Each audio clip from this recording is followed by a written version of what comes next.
नमस्कार, मैं शशि बाला from government polytechnic Badaun. आज के इस टॉपिक में हम सोलर वाटर हीटिंग के बारे में बात करेंगे।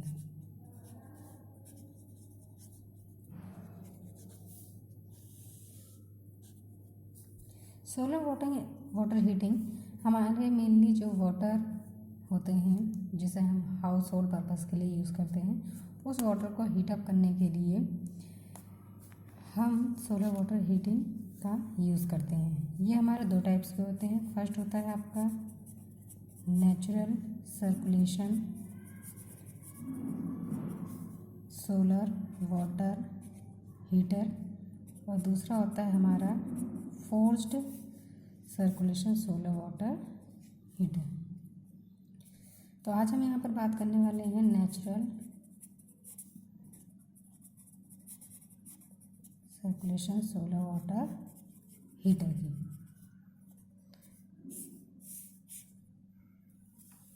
तो जो हमारा natural circulation solar water heater होता है, ये हमारा घरेलू सिस्टम्स के लिए सबसे ज़्यादा यूज़ किए जाते हैं, या फिर हम ये कह सकते हैं कि डोमेस्टिक पर्पसेस के लिए हमारे ये सबसे ज़्यादा यूज़फुल होते हैं। They are useful for domestic purpose. इसके अलावा ये जो सोलर वाटर हीटर है, ये हमारा वाटर की डेंसिटी डिफरेंस पे वर्क करता है। It is work on density difference of water. तो सबसे पहले हम इसका फिगर बना लेते हैं।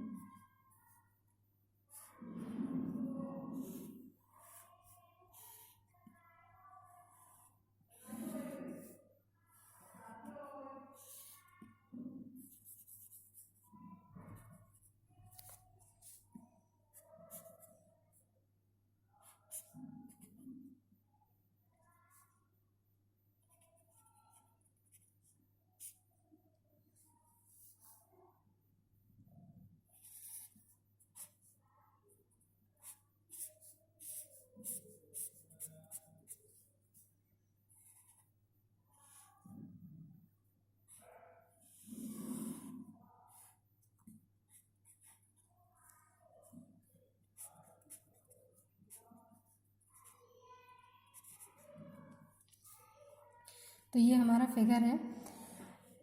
सोलर वाटर हीटिंग के लिए, natural circulation solar water heater के लिए हम फ्लैट प्लेट सोलर कलेक्टर्स का यूज़ करते हैं। ये हमारे फ्लैट प्लेट सोलर कलेक्टर्स हैं, जिसके बारे में पहले पढ़ चुके हैं। तो हम फ्लैट प्लेट सोलर कलेक्टर के द्वारा सोलर रेडिएशन को कैप्चर करते हैं और फिर उसे स्टोरेज में जो आपका कोल्ड वाटर मेन से फिल होता है, उसकी हीटिंग करते हैं। तो फ्लैट प्लेट कलेक्टर में मैंने आपको पहले बताया था कि यहाँ पर क्या होता है, जो आपका एक वुडन बॉक्स का पैनल होता है, वुडन बॉक्स का, उसमें आपकी एब्जॉर्बिंग प्लेट, ट्रांसपेरेंट प्लेट लगी होती हैं और इसके अलावा वहाँ पर वो पूरी तरह से इंसुलेटेड होता है किसी भी ग्लास प्लेट के थ्रू, या फिर किसी भी मेटलिक प्लेट से उसे इंसुलेट कर देते हैं। तो इसमें क्या होता है कि जब ट्रांसपेरेंट कवर से आपका सोलर रेडिएशन ज़्यादा से ज़्यादा अमाउंट में पहुंचता है, तो वो एब्जॉर्बिंग प्लेट द्वारा कैप्चर कर लिया जाता है और एब्जॉर्बिंग प्लेट के नीचे आपकी फ्लूइड की ट्यूब्स लगी होती हैं, उसमें आपका फ्लूइड फ्लो कर रहा होता है। जैसे हम यहाँ वाटर हीटिंग की बात करें तो यहाँ पर आपके जो ट्यूब्स होंगे उसमें क्या होगा, आपका वाटर फ्लो कर रहा होगा। और एब्जॉर्बिंग प्लेट जब ज़्यादा से ज़्यादा सोलर रेडिएशन को ट्रांसपेरेंट कवर के थ्रू जब एब्जॉर्ब कर लेती है, तो वो क्या करती है, ट्यूब्स को हीटअप करने लग जाती है और ट्यूब के हीटअप होने से जो ट्यूब के अंदर फ्लो हो रहा होता है वाटर, वो भी आपका गर्म होने लग जाता है। तो इसमें आपका एक इंसुलेटेड स्टोरेज टैंक होता है और इस सिस्टम को हम मेनली जो आपके हाउस रूफ्स होते हैं, यानी कि घरों की छत जो होती हैं, वहाँ पर इन्हें हम कलेक्टर फेसिंग के साथ असेंबल करते हैं। कलेक्टर फेसिंग के साथ इसलिए करते हैं ताकि आपका फेसिंग, जो कलेक्टर का फेसिंग हो, वो ज़्यादा से ज़्यादा सोलर रेडिएशन को कैप्चर कर सके। इसके बाद में हम स्टोरेज टैंक, इसके बाद हम लोग क्या करते हैं, जो आपका कोल्ड वाटर का मेन होता है उससे कलेक्टर फेसिंग को अटैच कर देते हैं।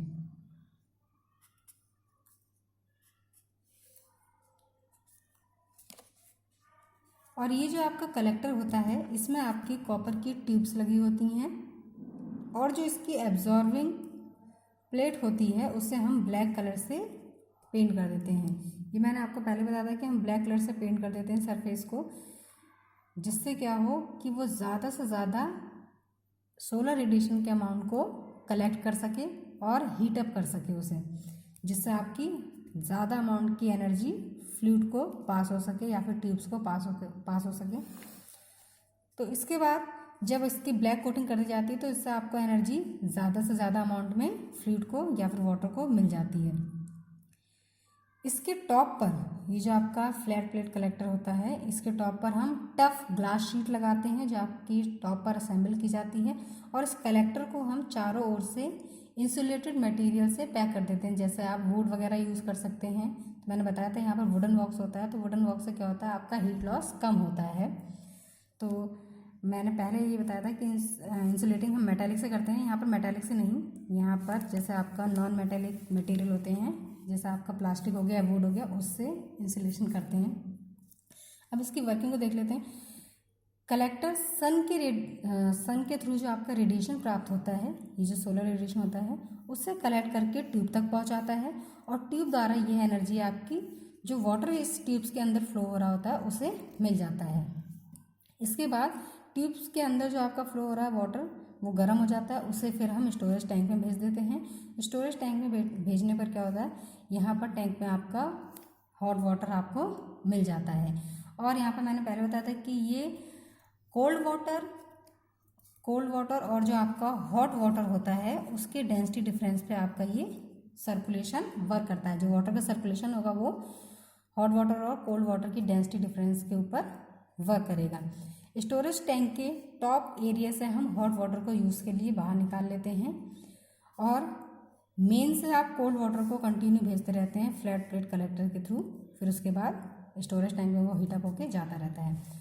इसके अलावा क्लाउडी पीरियड्स अगर आपके होते हैं, जैसे कि आपका अगर बादल वगैरह छाए हुए हैं या फिर आपकी प्रॉपर अमाउंट में सोलर रेडिएशन आपको प्राप्त नहीं हो रही है, तो इम्प्रॉपर सोलर रेडिएशन के टाइम में हम इसमें इलेक्ट्रिकल हीटर का भी यूज़ करते हैं जो आपके बैकअप के लिए यूज़ किया जाता है।